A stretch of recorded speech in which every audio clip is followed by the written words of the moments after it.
નમસ્કાર મિત્રો, આજે આપણે આવી પહોંચ્યા છે તાપી જિલ્લાના સોનગઢ ખાતે અને મળીએ એક એવા સામાજિક કાર્યકર્તા સાથે કે જેમણે અત્યારે હાલની પરિસ્થિતિ મુજબ બોગસ ડોક્ટર કાંડ જે આપણા ગુજરાત રાજ્ય કક્ષાએ ચાલી રહ્યો છે મોટા મોટા મહાનગરોમાં, જેવા કે અમદાવાદ, રાજકોટ, સુરત જેવા મહાનગરોમાં જે વસ્તુઓ બની રહી છે ને દરરોજના મીડિયાના માધ્યમથી, ન્યૂઝપેપરના માધ્યમથી આપ લોકો સુધી પહોંચી રહ્યા છે સમાચાર કે દરરોજ મોટી સંખ્યામાં ડિગ્રી વગરના બોગસ ડોક્ટરો પકડાય છે, ત્યારે એક એવી ઝુંબેશ એમણે પણ ચલાવી તાપી જિલ્લા ખાતે, આપણા સોનગઢ તાલુકા ખાતે, અને અત્યારથી નહીં ઘણા વર્ષો પહેલાથી એક એમણે પણ ફરિયાદ કરી હતી. એવા એક ફરિયાદી કહી શકાય કે સામાજિક કાર્યકર્તા કહી શકાય એવા આપણી સાથે વિજય પાવસેજી જોડાયા છે.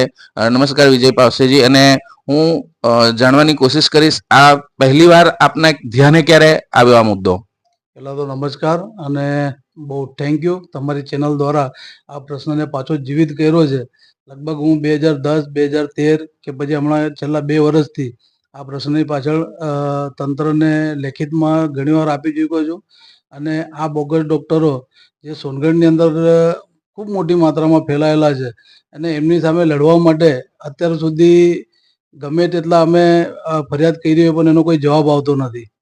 આ ગયા ટાઈમે પણ એક પત્રકાર મિત્રએ જે પેપરમાં છાપેલું હતું અને એ ફેસબુક ને વોટ્સઅપ પર વાયરલ થતા મને પણ ધાક ધમકી આપવામાં આવી હતી. મારું નામ ખોટી રીતે બદનામ બી કરવામાં આવ્યું હતું. આ લોકો એક કાવતરું ચલાવે છે બધા ભેગા થઈને કે એમની સામે લડવાવાળું કોઈ નથી, એવી રીતે આ લોકો ખૂબ મોટા પાયે આગળ વધી ગયા છે. આ મહાનગરોમાં જે વસ્તુ બને છે ત્યાં શહેરની જનતા હોય છે, ફોરવર્ડ એરિયો હોય છે, પણ આજે અંતરિયાળ વિસ્તાર, આદિવાસી વિસ્તાર અને જે બિલકુલ અજ્ઞાન કે કદાચ એમને દવાના નામ સુદ્ધા વાંચતા ન આવડતા હોય એવા દર્દીઓ આમના હાથે ચડે છે. હોમિયોપેથી ડિગ્રી લઈને એલોપેથી દવાઓ આપે છે, ઇન્જેક્શન ચડાવે છે, બાટલા ચડાવે છે. આપની નજરે કેટલું યોગ્ય? આમ તો મેં એક અમારા સરકારી ડૉક્ટરશ્રીને બી પૂછેલું હતું, લેખિતમાં અરજી બી કરી હતી કે શું ઇન્જેક્શન આપવું એ ડૉક્ટરને રાઈટ છે, પણ આજ સુધી મને પણ એનો જવાબ નથી મળ્યો. અરે હવે આ તાપી જિલ્લો જે ખરો, આખો તાપી જિલ્લો આ ખૂબ ગ્રામ્ય વિસ્તાર જેવો છે કે જ્યાંથી રાત્રે કે આમ કોઈ અચાનક આવવાનું જો સોનગઢ સુધી બી હોય તો એટલી સુવિધા નથી મળતી. એટલે ઘણાને આ ડૉક્ટરો એક એવા જગ્યાઓ કેપ્ચર કરી રાખ્યા છે કે ત્યાં 10 ગામડા 5 ગામડાના માણસો પહોંચી જાય અને એની ટ્રીટમેન્ટ કરે. એ ટ્રીટમેન્ટ કરે બરાબર છે, પણ એ લૂંટવાની ટ્રીટમેન્ટ કરે છે. કેમ કે એકદમ ગરીબ પરિવારના લોકો મોટી હોસ્પિટલમાં જઈ શકતા નથી. એમને લાગે છે કે આ ડૉક્ટર અમારું સારું કરી નાખશે, પણ એમને એ નથી ખબર પડતી કે આ સારું કરવાના ચક્કરમાં શરીરની અંદર કોઈ બીજી બીમારીઓ બી એન્ટર કરી નાખશે. કારણ કે પેટમાં દુખતું હોય એટલે એ હાઈ પાવર ગોળીઓ આપી દે. એ હાઈ પાવર ગોળીથી એને સારું તો લાગશે, પણ પછીથી આગળના બધા પ્રશ્ન ઊભા થાય છે. અને આપણા વિસ્તારની અંદર તમે જોવો લગભગ પહેલાં એક ડાયાબિટીસની બીમારી તો તમને ઘરે ઘર જોવા મળશે. એ કોણ લાવ્યું? આ ડૉક્ટરો લોકો લાવ્યા છે. કેમ કે સુગરની લેવલ કેટલી છે એ તમે જો સ્પેશિયલિસ્ટ ડૉક્ટર પાસે જાઓ તો નોર્મલ જ લાગે એ રહ્યું, પણ આ લોકો ડૉક્ટર દર્દીને ગભરાઈ નાખે છે કે તમારે આ વસ્તુ લેવી જ પડશે. અને એ દવાની કોઈ વેલ્યુ નથી હોતી, પણ એને એક આદત પાડી દેવામાં આવે છે. એવી સિકલ સેલની બી એવી રીતે જ આ વિસ્તારમાં આ બીમારીઓ ફેલાઈ રહી છે કે મા બાપને છે એટલે તમને હોવી જ જોઈએ અને થવાની જ, આવી રીતના એમના મગજમાં નાખી દે છે ને એના પર જ લોકો જીવન જીવી રહ્યા છે. અને હાલ આ તાપી જિલ્લાની અંદર જો કદાચ તપાસ કરવામાં આવે ને તો સૌથી વધારે કેન્સરના દર્દીઓ મળી આવે છે અને બધાને નવસારી જ રેફર કરવામાં આવે છે. એટલે મેં મારો એક સર્વે કર્યો કે આવી બીમારીઓ આ વિસ્તારમાં કેમ થતી છે. તો આવા ડૉક્ટરોના કારણે આવી બધી બીમારીઓ આ વિસ્તારમાં ફેલાઈ રહી છે. રોગચાળાથી નથી ફેલાતી, પણ આવા ડૉક્ટરોના કારણે નાનીથી બીમારીઓ મોટું સ્વરૂપ લઈ રહી છે. જી બિલકુલ. આ ભૂતકાળમાં આના કારણે કોઈના જીવ ગયા હોય એવા કોઈ દાખલા તમારી નજર સમક્ષ આવ્યા છે ખરા? હા, ઘણી વખત જોયા છે કે ઘણા આ લોકો રેફર કરી નાખે કે આ બીમારી છે, તે બીમારી છે, સુરત કે મોટી હોસ્પિટલોમાં જાય પછી નોર્મલ થઈને આવી બી જાય છે. અને એક ભૂતકાળમાં એક હોસ્પિટલ અમારા રેલવે સ્ટેશન રોડ પર ખુલ્લું હતું. આવી રીતે જ બોગસ ડૉક્ટરો આવ્યા હતા. એ ભાઈને કોઈ ઘૂંટણની બીમારીનો કોઈ પેલું એ નહીં હતું, પણ વગર કામનું ઓપરેશન કરીને બંને ઘૂંટણા એના ખરાબ કરી નાખ્યા. એનો લગભગ અહીંયા પોલીસ કેસ પણ થયેલો હતો અને હાલ એ ડૉક્ટરને એ બધા ભાગી ગયા છે. અહીંયા કંઈ આજ સુધી મળ્યા નથી. એ કેસનો હજી સુધી નિકાલ આવ્યો નથી. બરાબર. આજે આટલા મોટા તંત્રની અંદર જોઈએ એવા ગુનેગારને પકડી શકે છે, તો આ ડૉક્ટર કેમ નથી પકડાતો? આ બી એક મોટો પ્રશ્ન ચિહ્ન છે. જી બિલકુલ. આની પાછળ કયા એવા તત્વો સામેલ હોઈ શકે? આની પાછળ તો લગભગ હવે તમે સમજો ને કે સરકારી તંત્ર તો પૂરું જ આની અંદર સામેલ છે. કેમ કે બધા જ અધિકારીઓએ આંખ બંધ કરીને તો નહીં જ બેસા હોય. કારણ કે જે તે વિસ્તારના સરપંચ હોય, તલાટી હોય કે ત્યાં ટીડીઓ, મામલતદાર કે અમુક અધિકારીઓ બી રાઉન્ડ પર જતા જ હોય છે. તો શું એમને દેખાતું નથી કે અહીં ખોટું થઈ રહ્યું છે? સોનગઢની આસપાસ દારૂના કેસો કે દારૂ પકડવાવાળા કેસો ઘણા થાય છે, પણ આવા ડોક્ટરોને કેમ નથી પકડતા? આ એક મોટો પ્રશ્નચિહ્ન કાયમનો છે. સીધી રીતે આપ કહી રહ્યા છો કે આની પાછળ આરોગ્ય તંત્ર પણ સામેલ હોઈ શકે.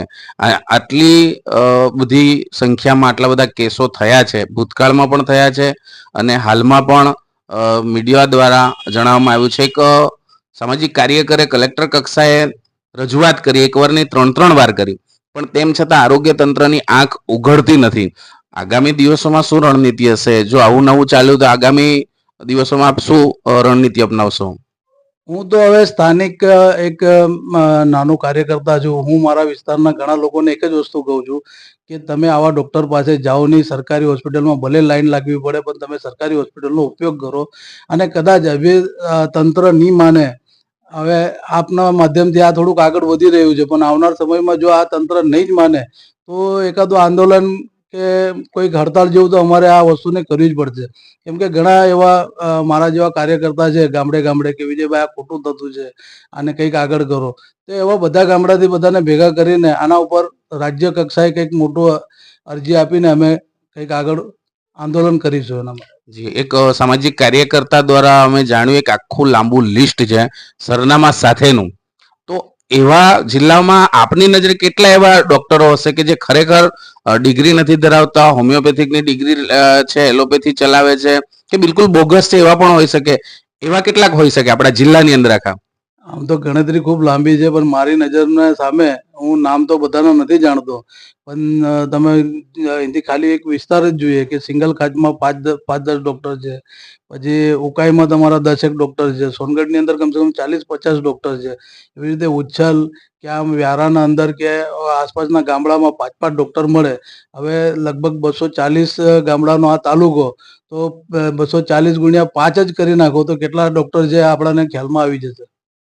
સરવાળે ભોળીભાળી જનતા, આદિવાસી જનતા અને આપણો જે આદિવાસી બાહોલ વિસ્તાર છે એ વિસ્તારની જનતાને સરવાળે નુકસાન તો એ જનતાને જ જઈ રહ્યું છે. આટલા સરસ સરકારી દવાખાના આપણા તાલુકામાં હોય, જિલ્લામાં હોય અને આરોગ્યલક્ષી સેવા સરકારશ્રી તરફથી એટલી સરસ પૂરી પાડવામાં આવી હોવા છતાં જ્યારે આવા બનાવો બને છે, કેટલું યોગ્ય? આ યોગ્ય નથી. હજી આમાં શું થાય છે કે ગ્રામ્ય વિસ્તારમાંથી તાલુકા સુધી આવવા માટે ઘણીવાર ગાડીઓ નથી. 108 છે, ના નથી, પણ 108 કેટલા જગ્યા પહોંચે? એટલે આવા લોકો પોતાના દુઃખ ખાતર આ હોસ્પિટલનો બી ઉપયોગ કરે છે. પણ મારે એમ કહેવું છે કે કદાચ તમને એમરજન્સી હોય તો કદાચ ગયા પણ હોય, પણ એમની દવા ન લેતા તમે બીજા દિવસે સરકારી સુધી પહોંચો, સરકારી હોસ્પિટલ સુધી પહોંચો, આ યોગ્ય નિર્ણય છે. એટલે લોકોએ પોતે બી સમજવું જોઈએ કે આવા દવાખાનામાં આપણે જવું નહીં જોઈએ એમ કરીને. અને આના પર હવે તંત્ર જો કાર્યવાહી નહીં કરે તો હવે આ સરકારી હોસ્પિટલોનો ઉપયોગ શું પછી? બરાબર ને? બિલકુલ. ધન્યવાદ.